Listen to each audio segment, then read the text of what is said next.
Imagine a place where the boundaries of age, industry, background, and culture melt away, replaced by a shared desire to explore the depths of our collective experiences here on the open, shaded porch. Amidst an atmosphere of serenity and tranquility, leaders from all walks of life gather to share their stories, the stories that shape their very beings and doings. This is the Knowledge Mindfulness Porch with Laila Marouf. Joining me on the porch today is Pádraig Ó Céidigh, a true entrepreneurial icon who exemplifies the spirit of business acumen and community service. He's the founder of Air Aran, and he's been a professor of entrepreneurship in business, held several board seats, and served as a senator in Ireland. Pádraig, I want to start by talking about the current state of leadership.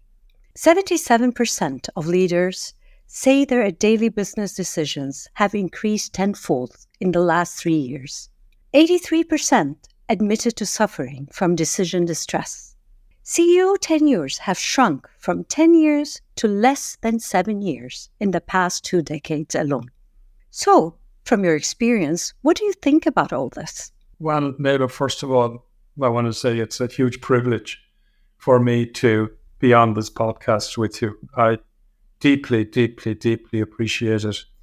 You're somebody I admire and have a lot of respect for, and I've read your book a number of times at this time, and it's there, and I keep it. And there are times where I just dive in and out for little nuggets here and there, which it's really, really good for. So back to your question. Life has never been as difficult and challenging for entrepreneurs and for business leaders as it is now. And there are a couple of reasons for it. The probably biggest reason is the changing environment and how quickly that environment changes. And it can change just in a flash. So the plan you made yesterday, you may need to throw it out the window today or tomorrow. Not only that, but there's fundamental changes that's happening in relation to the world. And as you say in your book, and this is something I strongly believe in that you've got two circuits, and one overlaps the other one a little bit. One is the external environment, and the other one is the internal environment, you yourself, or the external knowledge and your internal knowledge. A journey we all have to take, or I think we all should take, is to get an understanding of what that knowledge is and what knowledge means to us, and the difference between knowledge and information. We've never, ever had as much information so readily available at our fingertips, Laila. For example, I'm from Ireland, as you know, and every country does, let's call it a risk register every year, and say, what are the biggest areas that could be at risk? And CEOs do that as well. Well, back in 2019, on Ireland's risk register, a pandemic was number 28. There were 27 bigger, more important things that could affect the Irish economy than a pandemic. That was similar in most other countries around the world. And all of a sudden, this thing hit us and affected businesses and CEOs and the way we work and so on and so forth. So there are all those things happening in the environment, and we've got to learn how to internalize it. And absolutely, yes, the way we think, the way we act, the way we engage, the way we decide and decipher the difference between information and knowledge. Probably the key aspect of it is I think we're moving in this direction, maybe a little bit slowly. The most important asset on any balance sheet, actually it's not on a balance sheet, are the names of the people you work with. It's off balance sheet. And what's the most important thing there is the wealth of knowledge that they have that sometimes we don't necessarily tap into to the extent that we can and should for the global benefit of everybody. And up to now, I think, and in my experience, CEOs have been working very much in a more isolated situation, like an island surrounded by water and sea. And there are times where you get storms that actually spill up the water into the island and so on. And then they've no cover. They have nothing to block that out. So we're in a serious time of transition, Laila, but I do see positives. That's wonderful. You raised a very, very important point, which I feel not many people do think about it when they think about organizations and companies and businesses, which is trust. So when you say we have a wealth of knowledge that we did not tap into, or you talk about a CEO who is isolated, I just feel from the knowledge mindfulness perspective is why is that? Because we always think of high performance. We want, with the mentality and the thinking of the industrial age, it's all about producing, performing. We look at employees as more or less like a machine who we're just thinking, how they can produce, how can they perform better so the organization would benefit. And in many ways, I think this is where we're stuck somehow, because knowledge mindfulness, when we were talking about the book and all that, I think it advocates we need to certainly change our perspective in many ways in how we define knowledge, how we define success. How do you define leadership even? Because we are living days now that are very different. We are in a transitional period where things which worked before is not working as effectively as before. And some things, they even stopped working. So we are stuck. What do we do? So in many ways, I think what you're saying is very interesting because it sheds light on the importance of human relationships. And this is where you're talking about that trust and all that. And I think that brings me to trying to understand how education is tackling this issue in terms of entrepreneurship education. Do you think that we're preparing our youth into taking positions in corporations where they can think of these issues? Where do we stand in entrepreneurship education, in your opinion? Especially in Ireland, because that's your territory. Yeah, and Ireland, I think, is a microcosm of most of the Western world, quite frankly, because we take our educational system and processes and strategies from the UK, from Europe, and particularly from the US. And I think a lot of countries in the world look at the US, look at the Ivy League universities in the US and say, we want to be like those. We want to follow those. And I think, Laila, that was probably okay back in the day. But that society no longer exists. And quite frankly, I was speaking to a group of university lecturers, professors, number of years ago. And to be honest with you, some of them didn't like when I made the following statement. And that statement was, I said, you guys provide a service for a society that no longer exists. Somebody asked me, what do I mean by that? They put up their hand. And I said, well, I'm employing whatever number of hundreds of people. The vast majority of them are graduates and postgrads. I have to go and actually start from the ground up and re-educating those people again in relation to entrepreneurship, building business, and so on. And a second point, not directly related to the first one, Laila. A number of years ago, I was very fortunate to win Ireland's EY Entrepreneur of the Year. And I represented Ireland in the World Entrepreneur of the Year in Monte Carlo. Didn't win that, which was fine.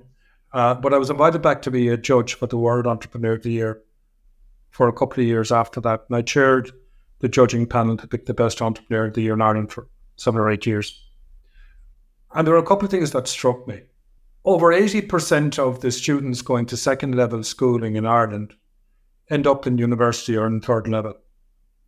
But in actual fact, the percentage of entrepreneurs that were getting to the final of the Irish Entrepreneur of the Year was a much greater percentage of non-university graduates. Wow, what is this?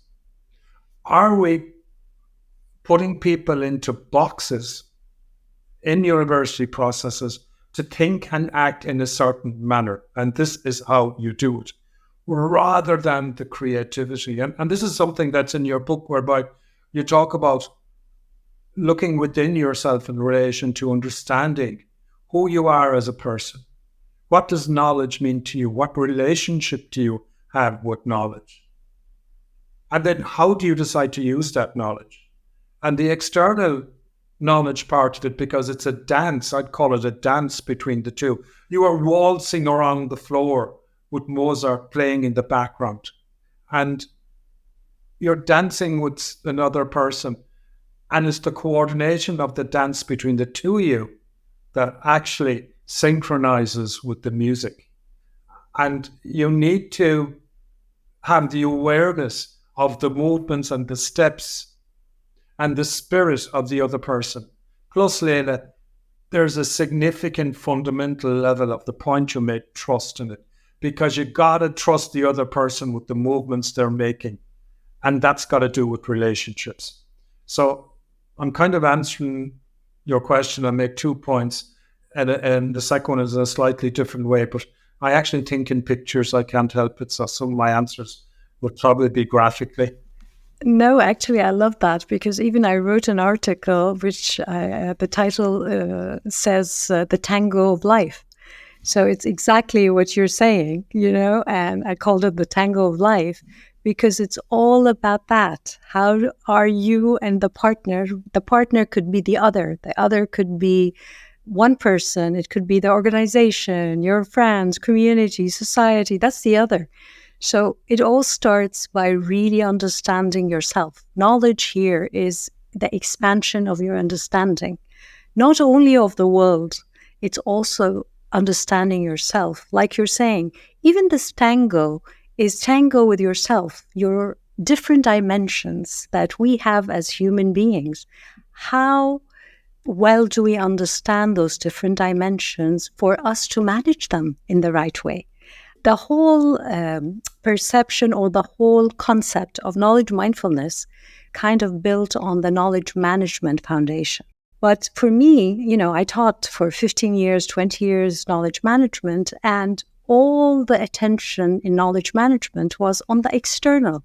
So we kind of want to manage first the information in different forms and different, books, podcasts, this, how can we make it available for people to use it? But then we said, no, the tacit knowledge, people's knowledge, we want to capture that as organization. And, we kind of created this space. But going back to what you're saying, I think that's really the point of understanding the interconnections. It's not only focusing on the different parts alone, it's looking at those parts. How do they interact together? And like you're saying, the dance they do, how well do they dance to the music? And that's how your knowledge maturity kind of evolves in life, and it feeds back. So definitely, yes. I mean, education for a long time, let's say their movement was slower than expected, but I'm just hoping that more professors out there, more teachers out there are taking a different role right now. What do you think is the role a teacher should take in today's world? The traditional role that teachers have taken, and in my view still take to a large degree, is in the word teaching.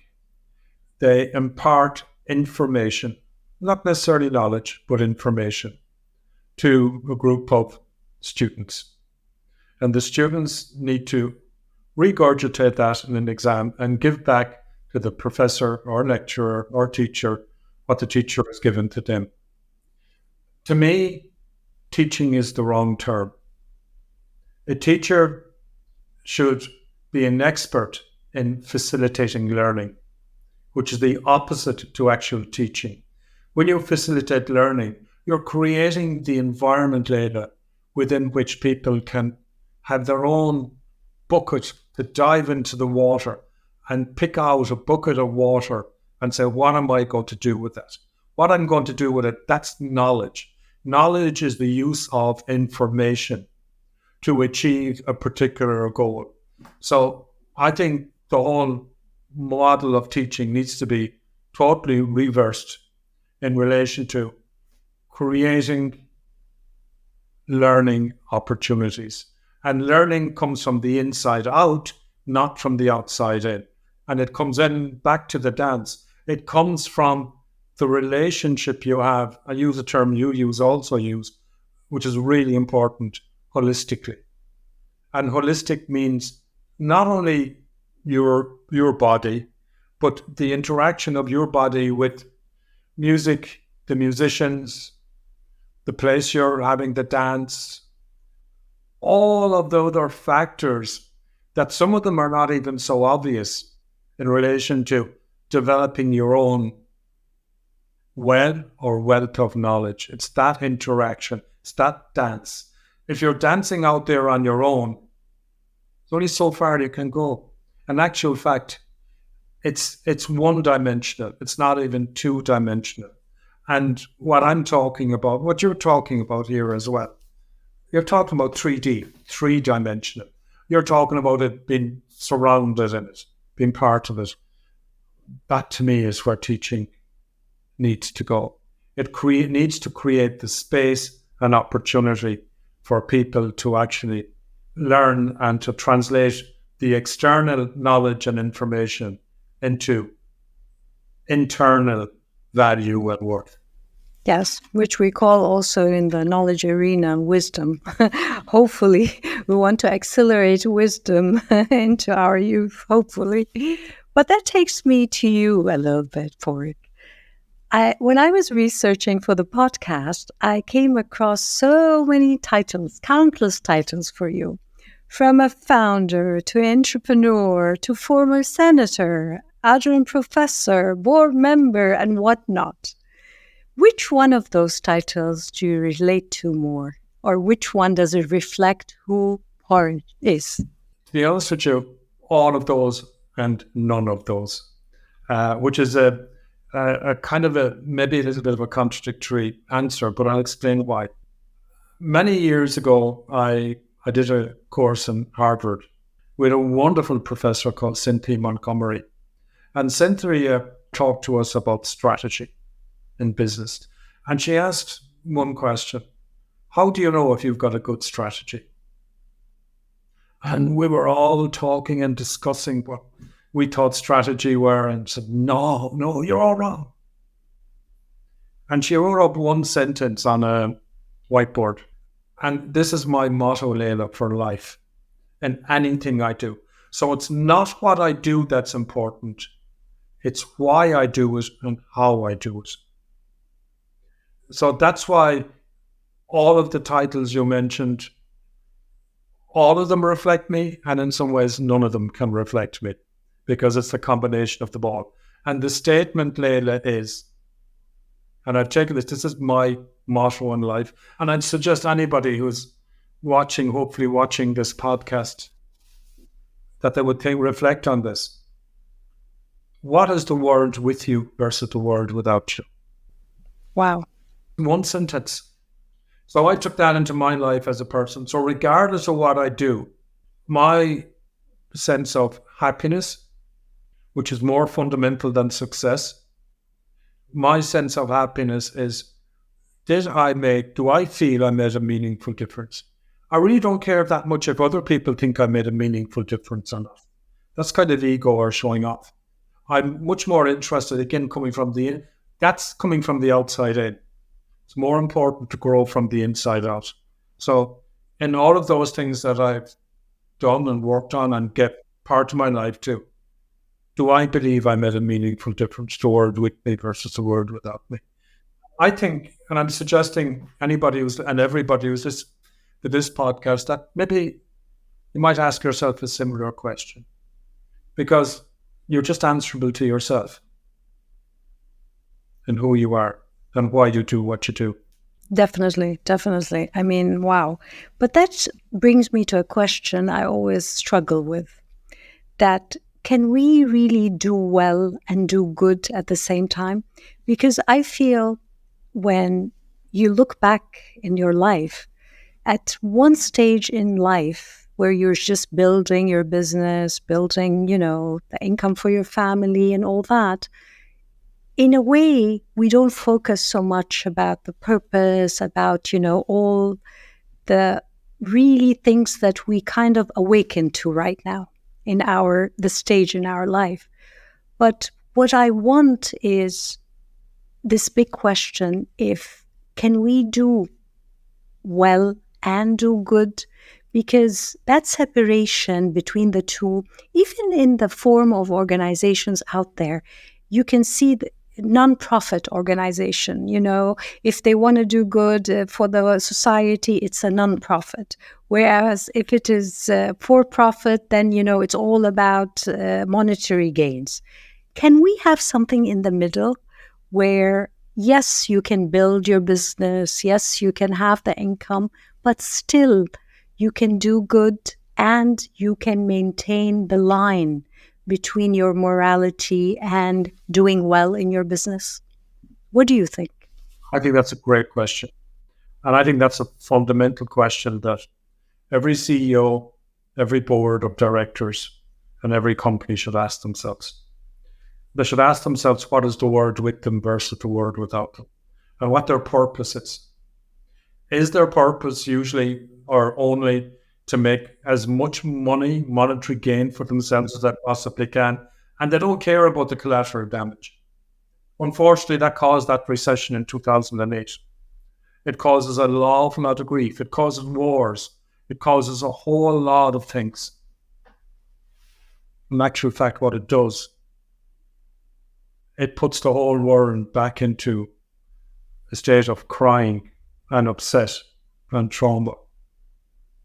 And nobody wins. Nobody wins.